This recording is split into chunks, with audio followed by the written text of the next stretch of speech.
हमारे army act जैसा section 2D क्या दुनिया में कहीं है? आर्मी एक्ट के मुताबिक फौजी अदालतों के क्या इख्तियारात हैं?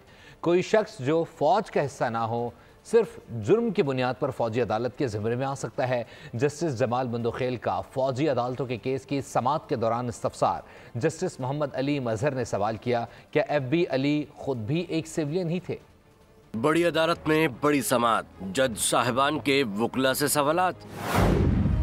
जस्टिस जमाल मुंदखिल ने इस्तफसार किया, क्या दहशतगर्दी जैसे संगीन जुर्म पर भी किसी फौजी अदालत में ट्रायल हो सकता है? वकील ने जवाब दिया, सिविलियन का फौजी अदालत में ट्रायल किसी सूरत मुमकिन नहीं। जस्टिस अमीनुद्दीन ने रिमार्क दिए, कानून को इसके गलत इस्तेमाल पर कलअदम करार नहीं दिया जा सकता।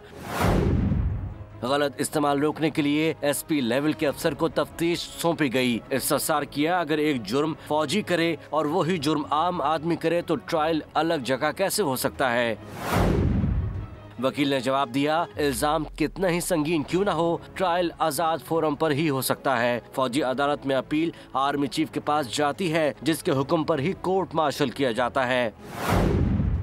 जस्टिस मोहम्मद अली मजहर ने कहा, FB अली खुद भी एक सिविलियन ही थे, उनका कोर्ट मार्शल कैसे हुआ?